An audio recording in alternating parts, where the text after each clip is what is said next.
Hello, all you tech leader legends and rock stars. Today, I'm going to talk about time freedom. In tech leadership circles, there seems to be this belief that time freedom is a fiction. So is it? Is it a fiction that as you rise up in the levels, as you get to the next level, in technical leadership, that your time freedom goes away? That it's just that? No, don't believe that. It's just a fiction about this time freedom stuff. Let's talk about it. Is time freedom a fiction? Or is it a reality? Stay tuned.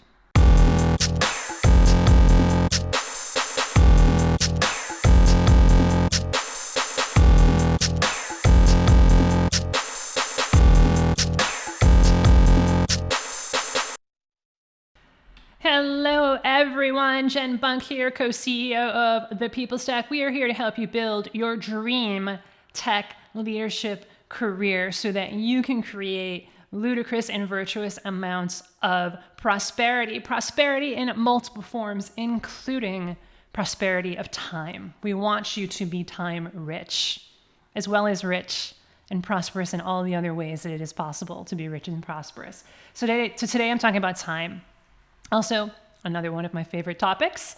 And let me just get right to it, and then we'll kind of peel the layers back. So one of the things that's really interesting that we've found is that as we talk to more and more technical leaders about their desire to up level, their desire to get to the next level in their career, which also means, and you know this because you're listening, which also means the next level in your life as well. Creating that next level prosperity, next level amount of freedom, next level amount of gratitude, next level amount of impact, next level amount of joy, next level amount of, this is fun, right?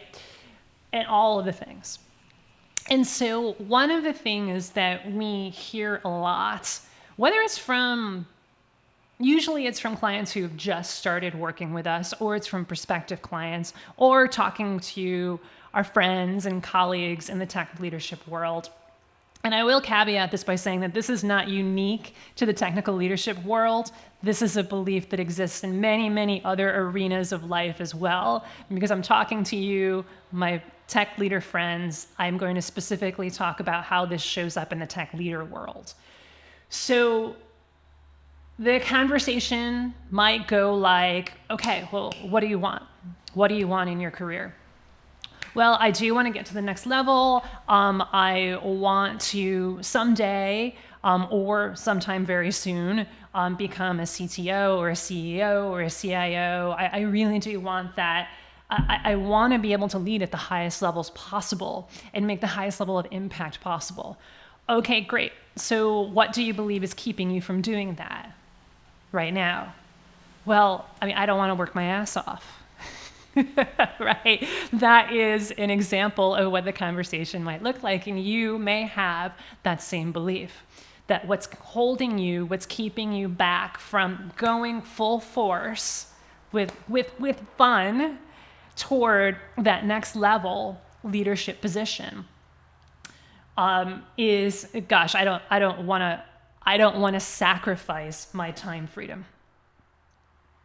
I don't want to have to do that. And for a lot of people, there, like I said in the beginning, there's this belief, and we hear it, and then we start to believe it too, that time freedom, that's a fiction. Time freedom, especially for higher level leaders, that's a fiction.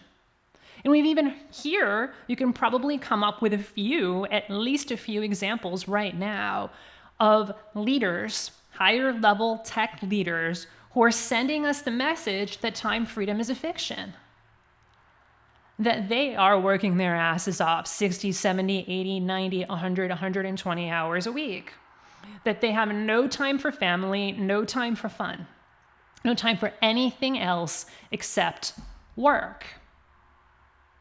So if you want to find the evidence that it's a fiction, that time freedom is possible, You can find it. You can absolutely find it. However,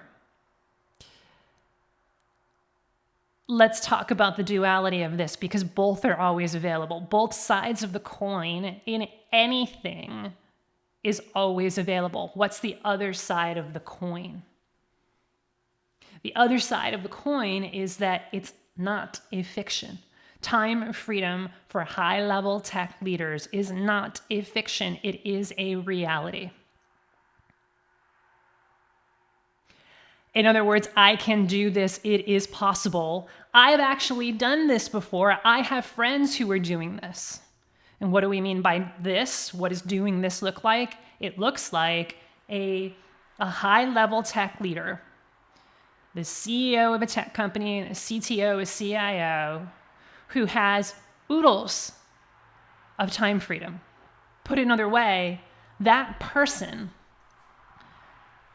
decides intentionally how they use their time. They are not at the mercy of their calendar or the clock or their team or anyone else. They decide, they intentionally decide, here's how I'm going to spend my time.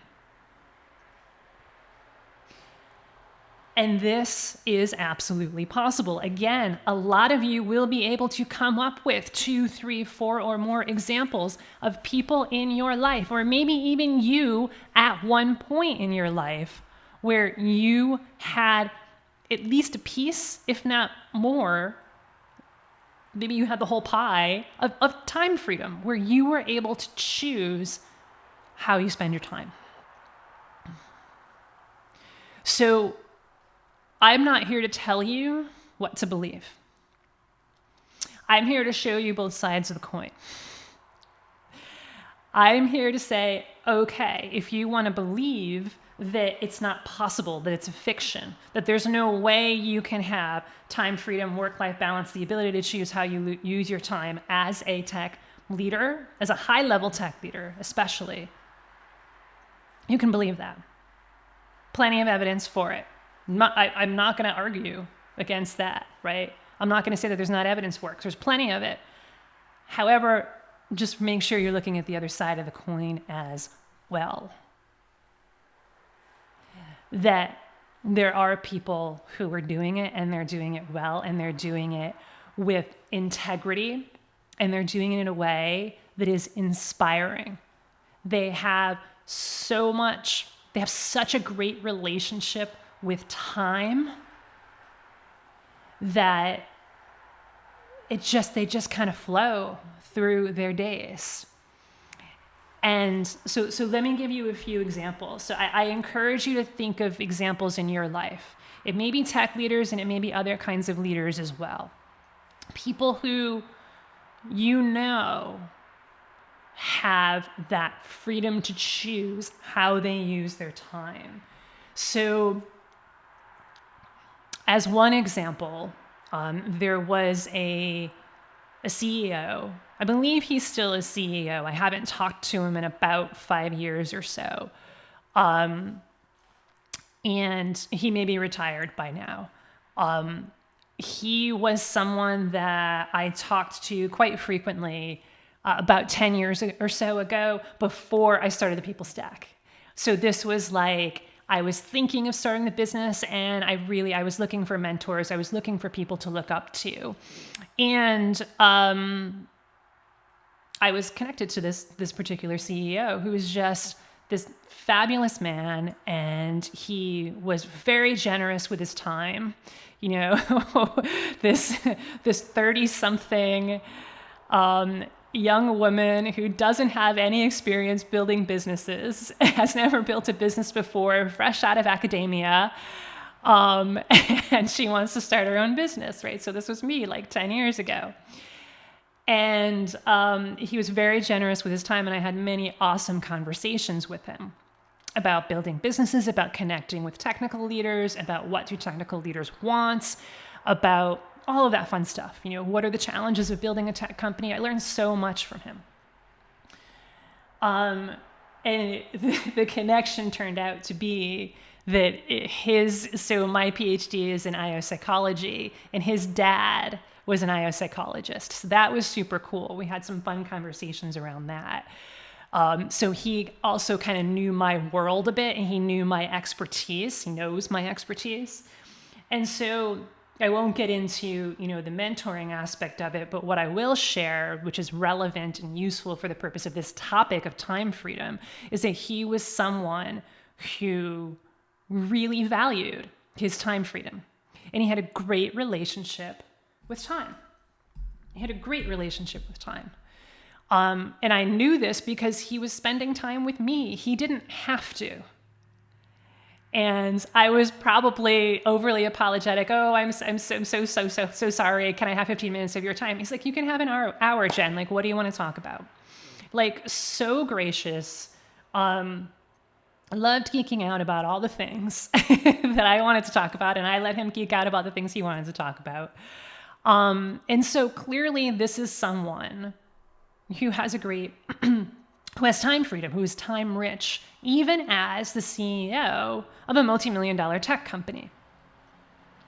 And I got to sort of view him from afar because he was actually the CEO of the company for someone who I knew. That I also knew someone who worked for that company. That was the connection, right? And so we had sort of that mutual connection. And so I would be at that company from time to time, visiting this other person, and I would see the CEO kind of going in and going out, and I would hear about the CEO, and people would just say, this wonderful thing is about him.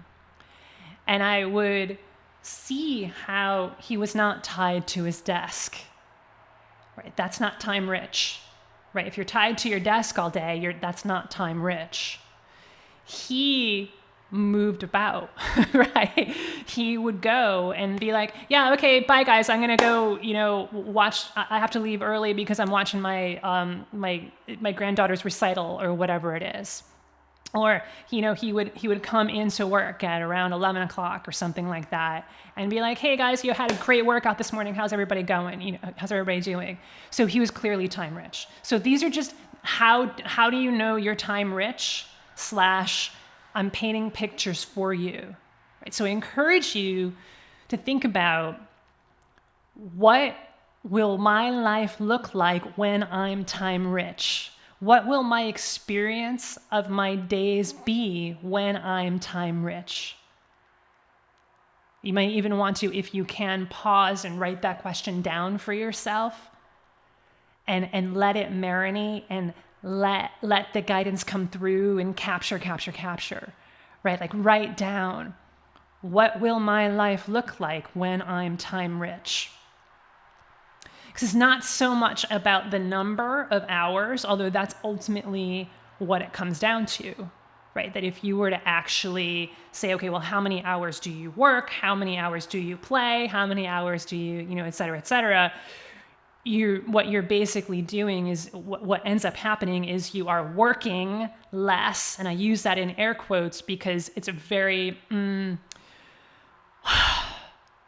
how do we define work? We can define work in lots of different ways, is really all I'm meaning right now. This is mostly going to be a multi-part series, by the way. People Stack Podcast multi-part series on time freedom. Consider this like the intro. Let's just start asking some questions and starting a conversation, an internal conversation, and then you might start some external conversations with people about time freedom.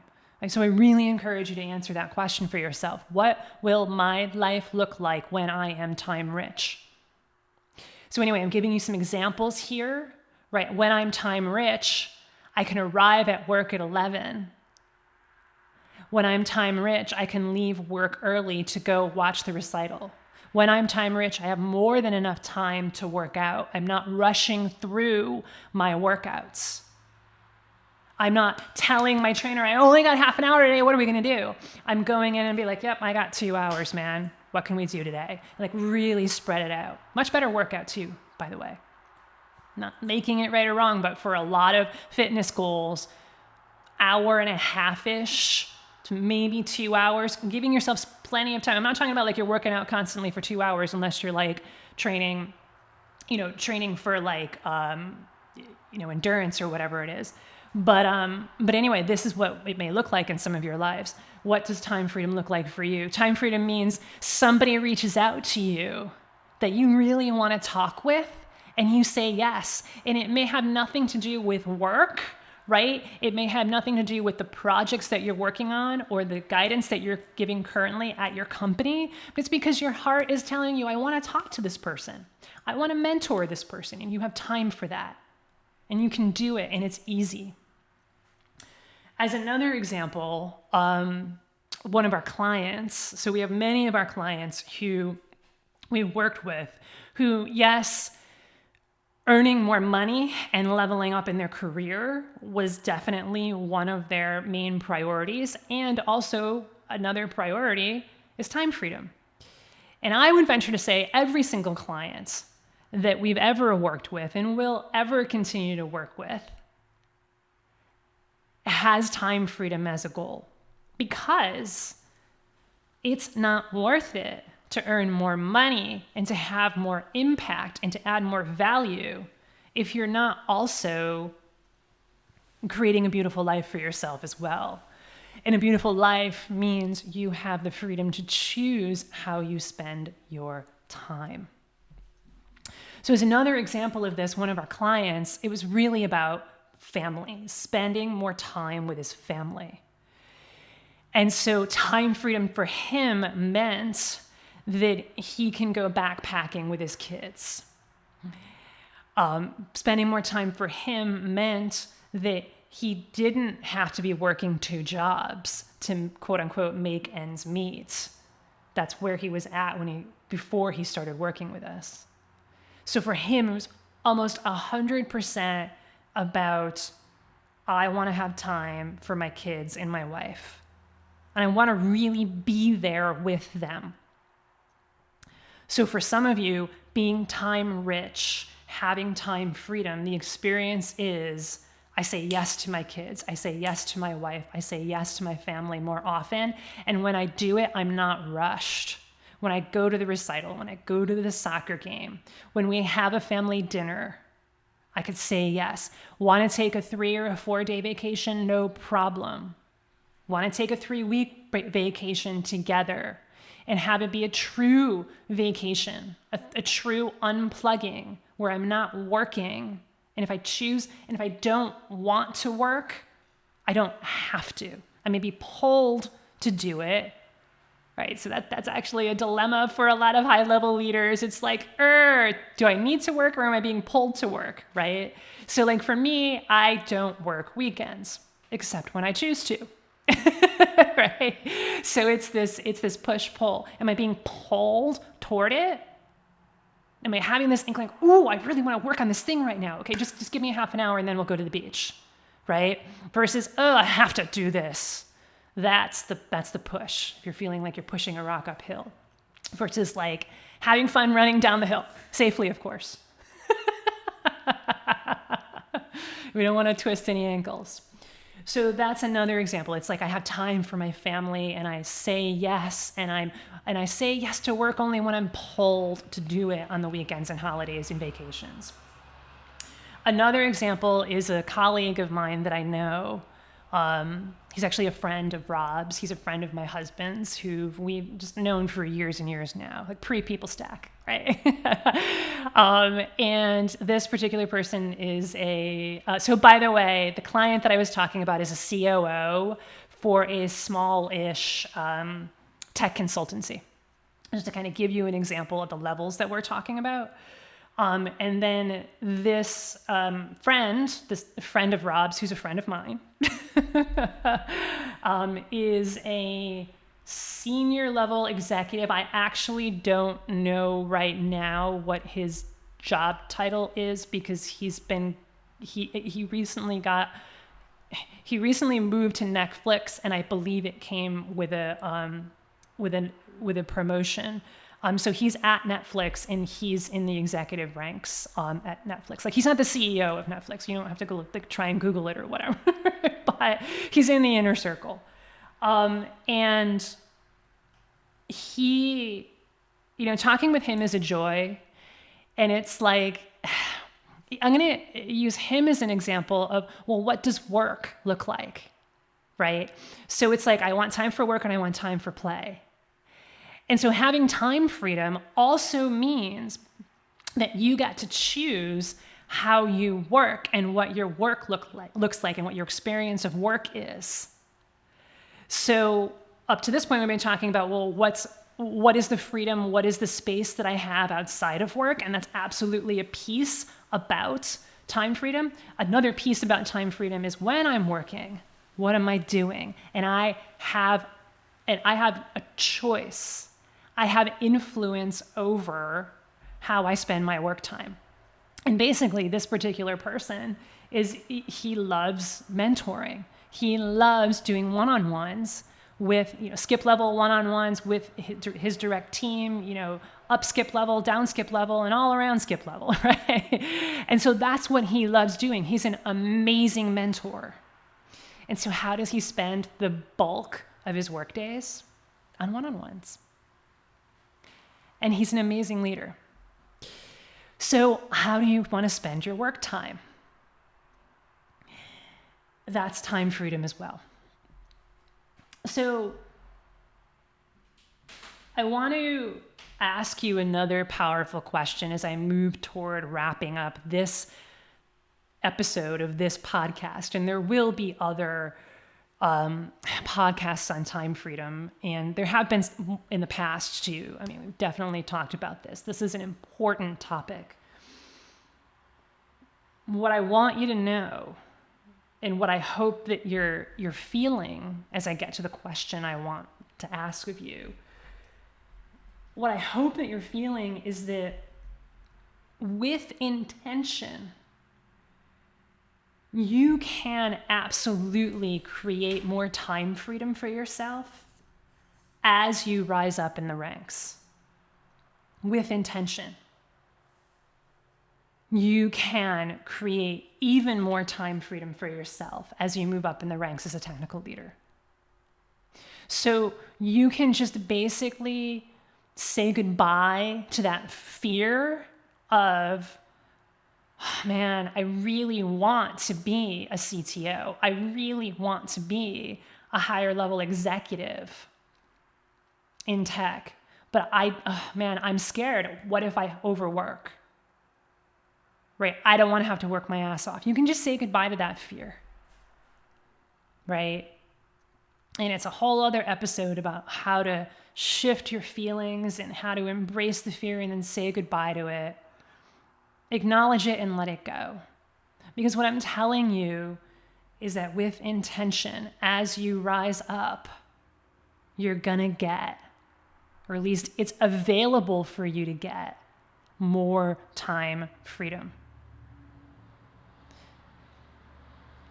And the intention is the important piece of it here. It's not inevitable. Clearly, it's not, because there's plenty of examples of people who have risen up, who've gone to higher levels and are burning themselves out and don't sleep and don't eat and don't exercise and don't spend time with their families, and they're basically killing themselves one day at a time. They're losing a day of their life for every day that they live because they're living so unintentionally and are just destroying their mind, their body, and their spirit. What's the other side of that? The other side of that is that I can gain a year of life for every extra year that I live because I am taking care of my mind, body, and spirit, because I am creating more freedom for myself, because I am no longer holding the baggage of whatever the baggage is that's keeping you from getting to the next level, right? So as an example, some of you are holding the baggage of, well, but I have to do it. They can't do it, I have to do it. They're gonna do it wrong. And so then the baggage to let go of is that learning to earn that trust and that faith in others and that faith in yourself that you can guide them, that you don't have to do the work, you will guide them to do it. So that's just an example of the baggage. So again, stay tuned, stick a pin in it. We'll do another episode on what the baggage might be. But, that's another question you can ask yourself. That's not the question I was going to leave you with, but you might want to ask yourself, what is the baggage that I'm holding that I get to let go of so that I can open up more time freedom for myself? It's like, why do I keep saying yes to things when I can say no? Right? That's a baggage that a lot of you are holding. I have to say yes. People pleasing. I recently heard, I can't remember her name, but she was on the, it wasn't the Joe Rogan podcast. It was the Rich Roll podcast. She was on the Rich Roll podcast recently. And she was talking about people pleasing. She's a comedian, female comedian. Can't think of her name. Sorry. But she was talking about people pleasing and how people pleasing is a subtle form of assholery. So for a lot of you, the baggage that you're holding that's preventing you from having more time freedom as you rise up is your people pleasing tendency. In other words, I have to do this. I have to say yes for this. I have to go all out for this in order for this person to like me. But actually what you're doing when you're doing that, by the way, is you're taking away their power. You're taking away their ability to discern whether or not this is the experience that they want to have or not.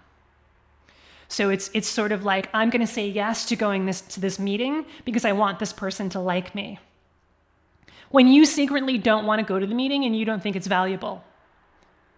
So by saying yes and going to that meeting, you're taking the power away from that person because you're subtly suggesting, yeah, I guess this meeting is valuable, but actually you're not thinking it is, so you're being an asshole.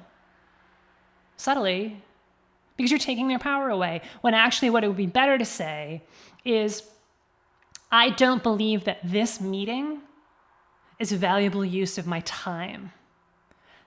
That's the truth. That's what they want and that's what they need. And then they have the power to discern what to do with that information. So, just examples of some baggage here. That's keeping you really from saying no more often, because that's a huge part tactically of creating more freedom for yourself. But I do want to take a step back now, because this podcast, this particular episode is more about high level. What do I want? What is time freedom? How is that going to manifest in my life? All the wonderful, fabulous, delicious, ooh yes ways that this time freedom is going to manifest in my life. And then here's the other question that I have for you. What is your relationship with time? What is it? What is your relationship with time?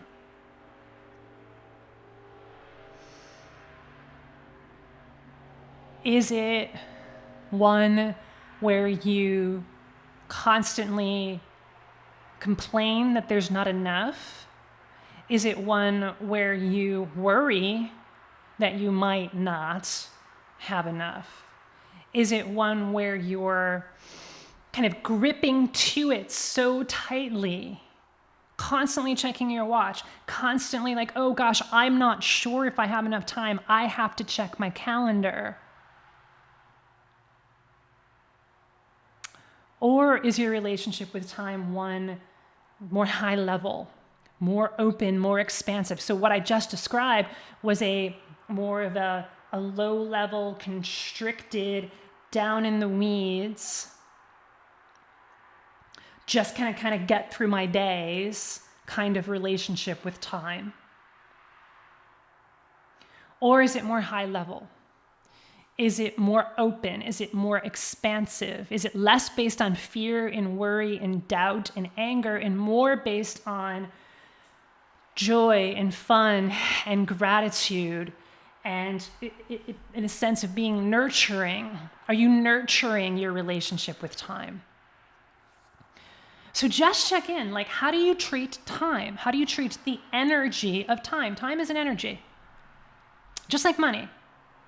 So yes, because we're human and because our brain wants ways to make sense of this energetic phenomenon called time, we have things called calendars, watches, et cetera, right? We celebrate the turning of the calendar, New Year's coming, right?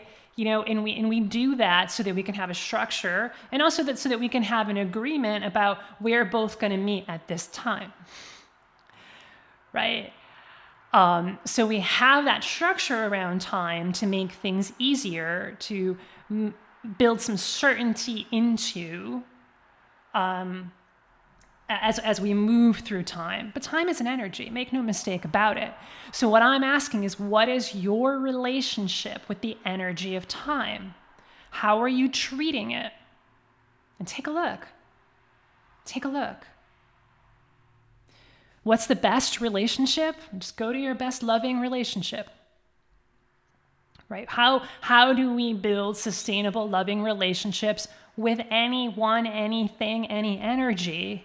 It's where it's nurturing, it's empowering, it's expansive, it's allowing, it's not taking power away, it's giving power. It's one that's based on faith and trust. Any great relationship is built on all of these values and more. So if you don't have a faithful, trusting, I can let it go and not grip it so tightly, peaceful, nurturing, intentional relationship with time, then that's why you don't have enough of it. That's why it feels like that. That's why it feels like, oh, the only way that I'm going to be a successful CEO is if I work my ass off. Because that's your current relationship with time. So shift it. That's available to you. It's available to you. Again, I'm not here to tell you what to believe. I'm not here to tell you what to shift. It wouldn't work.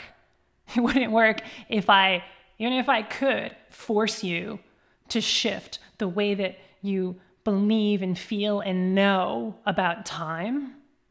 It wouldn't work. You're going to do it on your own. And you're going to do it in a lovely, beautiful way. Again, what I'm here to do is to show you, to shine a light, or even more like be the mirror to your own beliefs by asking questions like, what's your relationship with time? Take a look in the mirror. You might want to literally do that as well. When is the last time that you really looked at yourself in your eyes in a mirror? Who are you? In your beautiful human form. Who are you? Look into your own eyes. See your entire badass self. And see how you can be even more badass and what shifts are available to make. A lot of people say, oh, this is scary work. It's like when Skywalker had to face Vader or whatever it is. Certainly, if you want to make it that way, you can. It's not the only way to do it, though. It can be fun. It can be expansive. It can be, OMG, I just realized I say yes all the time when actually I meant to say no, and that's why I resent people so much. Wow, how do I shift that? It's because I believe that I need to please people in order to feel great about myself. What if I didn't?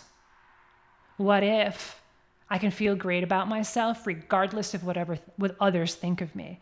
What if I know right now I am amazing, I am powerful, and I am connected to a life force that is so amazingly powerful that I know that I'm connected to that, and then everybody else is connected to that too. So I don't need anyone else to tell me that I'm amazing, because I already know that I am. I am amazing, I am delightful, and I am loved unconditionally. And as soon as you're able to look yourself in the eyes and say things like that in the mirror, you know that you're really onto something. Look at yourself in the eyes. What is my relationship with time? What do I believe about time? How do I treat time? And that's the opening that's available for you. Treat time with intention. Start there. Oh, wow, I didn't even realize that I can have a relationship with time. Boom! Great. Let me start a relationship with time. I've actually already had one, but it was just unintentional. From this moment on, I'm going to create an intentional relationship with time. What do I want my relationship with time to be? And then, of course, this is in rocket science, as you build a better relationship and a feeling and energy toward how you think and feel and believe about time and the amount and that you have, and how you utilize time in wonderful ways. As you think and feel and believe and know about time in different higher level ways, you're going to take higher level actions, make higher level decisions, and then those lead to higher level results, meaning you have more time. You spend your time more wisely. You flow through time just wonderfully. And you never worry if you have enough time, because you always have a choice. You always have enough time because you always have a choice. So that's what I'm going to leave you with today. Are you choosing your relationship with time? Are you just letting it happen? Your choice. Your choice. Here's to your time freedom, my friends. Here's to feeling as time rich as you possibly can. It is all available to you. Until next time. Cheers, aloha, and big hugs.